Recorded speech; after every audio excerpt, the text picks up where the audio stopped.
Assalamualaikum warahmatullahi wabarakatuh.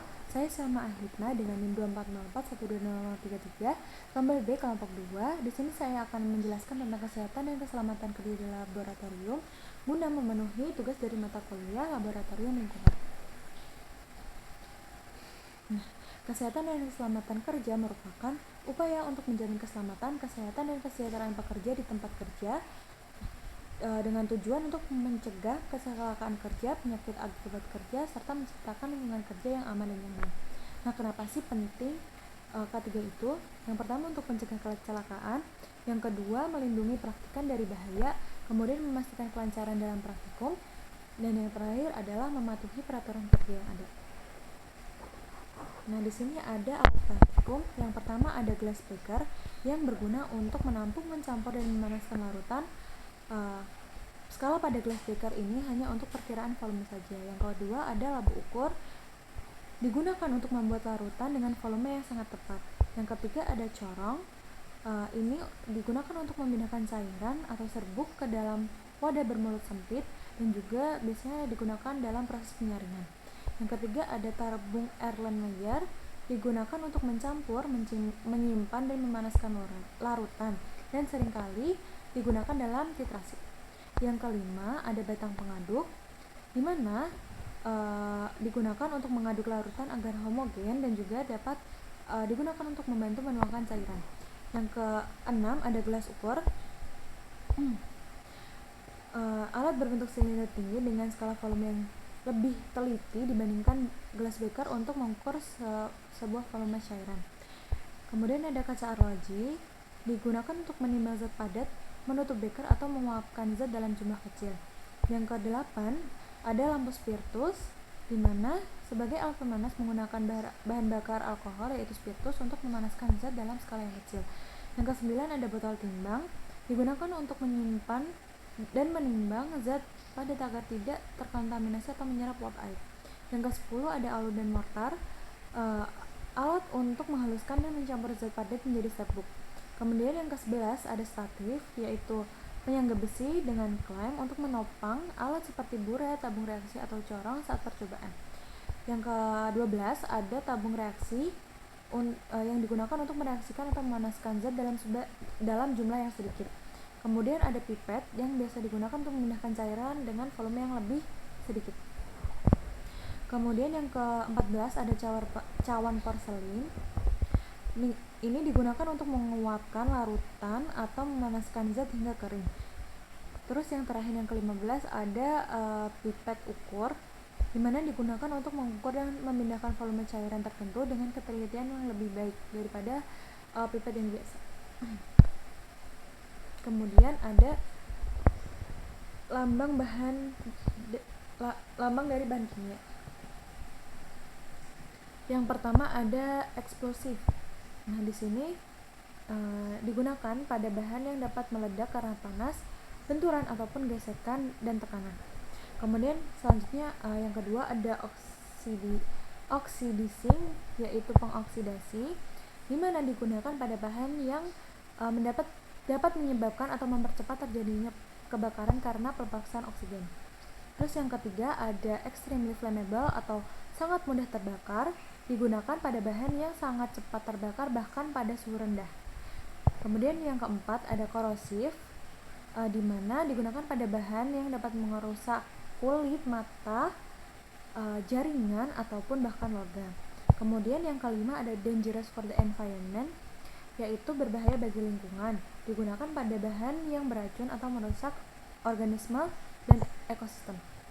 Kemudian yang keenam ada harmful atau berbahaya, digunakan dalam bahan yang dapat menyebabkan gangguan kesehatan jika terhirup, tertelan, atau kontak dengan kulit.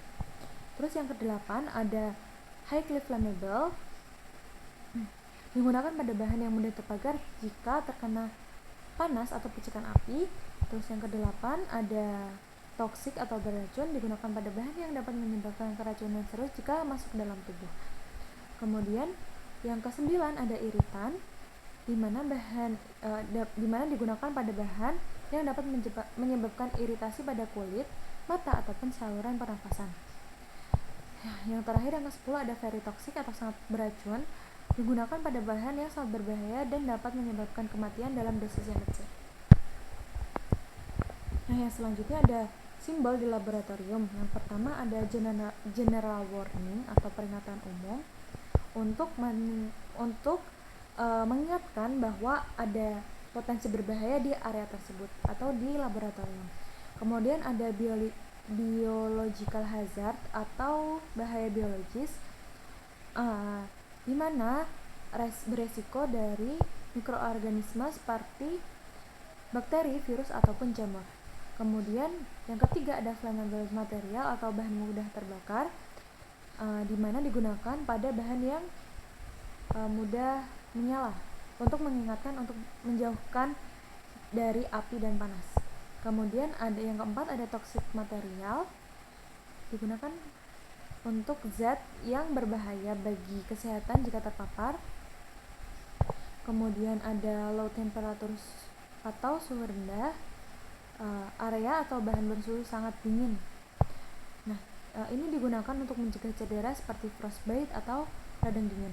Kemudian ada oxidizing material atau bahan pengoksidasi, di mana bahan yang dapat mempercepat pembakaran. Nah, ini berfungsi untuk mengingatkan agar tidak mudah disempat dengan bahan mudah terbakar. Yang ketujuh, yang selanjutnya ada non-ionizing radiation atau radiasi non-ionisasi, yaitu radiasi seperti gelombang radio, microwave, atau inframerah, di mana berfungsi sebagai peringatan agar menghindari paparan yang berlebih. Kemudian yang selanjutnya yang ke-8 ada ionizing radiation atau radiasi ionisasi. Nah, di sini radiasi yang berenergi tinggi seperti sinar X dan gamma memperingatkan resiko kerusakan sel dan jaringan tubuh. Kemudian yang selanjutnya yang ke-9 ada explosive material atau bahan yang mudah meledak. Bahan yang dapat meledak karena panas atau tekanan, berfungsi untuk mengingatkan penanganan dengan ekstra hati-hati. Yang ke-10 ada UV radiation, yaitu radiasi ultraviolet, di mana nantinya akan ada paparan untuk mengingatkan jika ada paparan sinar ultraviolet. Kemudian yang selanjutnya yang ke-11 ada korosif material atau bahan korosif, di mana digunakan pada zat yang dapat merusak kulit atau logam. Berfungsi untuk mengingatkan menggunakan sarung tangan dan pelindung. Yang ke-12 ada high voltage atau tegangan tinggi, area dengan arus listrik yang bertegangan tinggi. Oke. Kemudian yang selanjutnya ada alat pelindung diri, di mana perlengkapan yang digunakan untuk melindungi pekerja dari potensi bahaya di tempat kerja. Jenis-jenis APD ada perlindungan kepala seperti helm dan topi keras. Yang kedua ada perlindungan mata, yaitu kacamata dan pelindung wajah. Yang ketiga ada perlindungan pendengaran, yaitu penutup telinga dan sumbatan telinga. Yang terakhir ada pelindung tangan, yaitu sarung tangan. Nah, selanjutnya adalah potensi bahaya di laboratorium. Yang pertama ada bahaya fisik, yaitu ada kebakaran dan ledakan, kemudian dari mesin dan peralatan, kemudian dapat terkena pecahan kaca. Yang kedua adalah bahaya kimia, di mana beresiko terkena paparan bahan beracun dan penanganan dan penyimpanan bahan. Kemudian ada bahaya ergonomis, yaitu pengaturan area laboratorium yang buruk. Kemudian ada juga cedera akibat tegangan yang berulang. Nah, kemudian ada prosedur darurat. Di sini ada jenis-jenis darurat, yaitu kebakaran tumpahan bahan kimia dan keadaan darurat medis. Kemudian langkah-langkah tindakannya ada mengetahui rute evakuasi, memiliki nomor kontak darurat, dan menguasai prosedur pertolongan pertama. Kemudian ada latihan dan pelatihan, yaitu latihan darurat secara terbuka dan memperbarui prosedur darurat. Nah, ini ada upaya pencegahannya. Yang pertama mengidentifikasi potensi bahaya di lingkungan kerja, kemudian melakukan penilaian risiko sebelum memulai pekerjaan, kemudian menghilangkan atau mengurangi sumber bahaya, kemudian tentunya menggunakan APD, menerapkan SOP, memberikan pelatihan keselamatan kerja pada pekerja, melakukan inspeksi perawatan rutin terhadap alat dan mesin, menjaga kebersihan, memasang rambu-rambu keselamatan, kemudian menyediakan jalur evakuasi, dan melakukan pengawasan dan evaluasi K3 secara berkala. Terima kasih.